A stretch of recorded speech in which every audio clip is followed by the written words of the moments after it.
Pourquoi un tel livre et un livre nouveau et supplémentaire sur la corrosion? La corrosion est une forme de dégradation des matériaux sous l'effet de l'environnement. Et ça a des conséquences du point de vue des emplois des matériaux, ne serait-ce qu'en termes de fiabilité, de sécurité, mais aussi en termes d'économie. Si on regarde le coût de la corrosion pour les pays industrialisés, c'est à peu près 4% du produit intérieur brut, ce qui représente pour la France 72 milliards d'euros. Si maintenant on essaye de regarder le pourcentage dans le domaine de l'urbanisme, de l'habitat, du génie civil, des ouvrages industriels, et si on regarde, si on pouvait faire des économies dans ce domaine, on estime qu'on pourrait économiser à peu près 10 milliards d'euros, ce qui est considérable. Mais ceci nécessite de mettre en œuvre des règles de l'art, c'est-à-dire des règles de bonne pratique. Et c'est ça qui nous a motivés en faisant ce livre. À côté de nos fonctions d'universitaires, d'enseignants et de chercheurs, nous sommes tous les deux experts auprès d'entreprises ou auprès des tribunaux. Et lors de ces expertises, nous avons pu constater que 70% d'entre elles étaient liées au bâtiment, au génie civil et aux ouvrages industriels. À partir de ces constatations, nous avons donc réalisé cet ouvrage.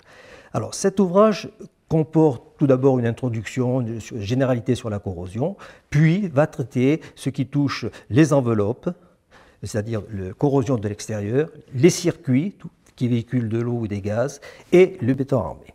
Cet ouvrage s'adresse à un très très large public qui va depuis les étudiants, en passant par des architectes, en passant par des experts auprès des compagnies d'assurance, pour aller jusqu'aux spécialistes du domaine concerné, c'est-à-dire les professionnels. Alors ce livre a un très large public, il répond à un réel besoin, en plus il est beau, il est riche dans le contenu, il devrait connaître un très très grand succès, c'est ce que nous espérons. Je dois ajouter que ce livre fait partie d'une série, malheureusement pas tous édités chez le même éditeur, mais en 1981, une première école du CNRS a été organisée sur surface et fonctionnalité. Et cette école a été accompagnée de la sortie d'un ouvrage. Depuis, 11 écoles ont suivi, toutes accompagnées d'un ouvrage. Celle-ci répond aux mêmes critères. Et nous espérons que ça aura le même succès, puisque tous les livres ont été bien vendus, certains à plus de 1000 exemplaires, et même l'un d'entre eux à 10 000 exemplaires. Et ce livre a d'ailleurs reçu une distinction, puisqu'il a eu le prix Robert Val.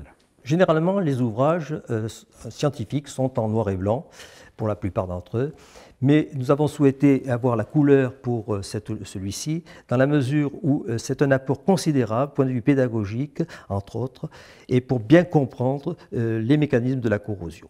Le développement durable est dans le contexte actuel. C'est une nécessité de prendre ça en considération. C'est la raison pour laquelle nous avons tenu à mettre dans le titre « Anticorrosion et durabilité ».